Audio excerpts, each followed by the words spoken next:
everyone, my name is Jen Gamuka. For our first discussion board, I'm going to talk about Mark Noll's God, America's God, Chapter 5, Christian Republicanism. And I'm going to compare his concept within the text to two primary sources that he actually lists within this, which is Cato's Letters and Silent Do-Good papers. I think that they kind of all go well together because, as Knowles points out, there is an indication that there is a shared Protestant republicanism within the colonies during the Revolutionary era. And he points out that while this seemed to be the indication, people who had strong Whig beliefs tended to show what they considered a lack of support for religion. They kind of opposed it. And I found this interesting because these letters that are being written into the New England Current, a journal that was published by James Franklin, that's Benjamin Franklin's older brother, people were writing letters, writing small snippets into this journal. And the Cato Letters and Silent Do-Good are a part of that. The Cato Letters, I'm going to start with that. It was written by John Trenchard and Thomas Gordon. And they did this, they concealed their identities whenever they wrote in kind of like, they used it and honored the ancient Greek name Cato, is what they did.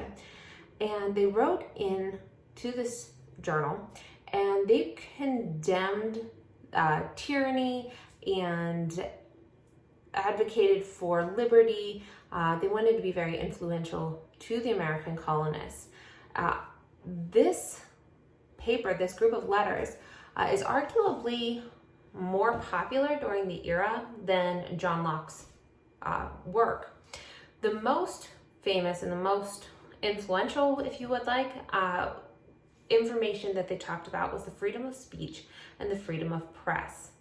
They said that freedom poses certain risks and that people who are free to express things might express themselves irreligiously, and that's kind of a risk they're going to have to take in order to have these liberties.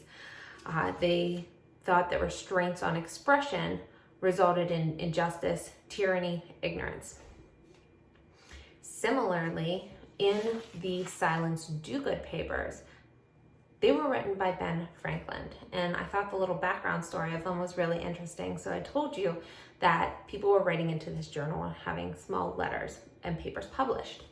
Well, James Franklin was Benjamin's older brother, and Benjamin, he wanted to be a part of this too. He wanted to write in, but he was afraid that if he showed that his writings were coming from him to his older brother would say, nah, we shouldn't publish you. So what Benjamin did is he actually created a pseudonym, an alias, to be the widow Mrs. Silent Do-Good, and he just dropped these letters into the mailbox overnight, and they didn't know they were from Ben Franklin. They were very popular, and they got published, and James isn't going to find out till later that Benjamin was actually the one writing these.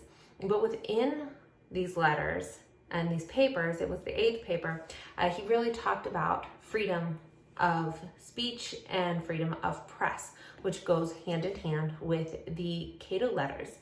And again, if you want to have freedom of speech and freedom of press, then you run a risk that people are going to be irreligious. And if the Whig Party was publishing things that kind of consensually was seen as irreligious, it was a risk that these men were willing to take to have their freedoms and have their liberties. And I thought this was very interesting that they all kind of flowed together to prove that point, that regardless of the risks they were taking, it was worth it in the end.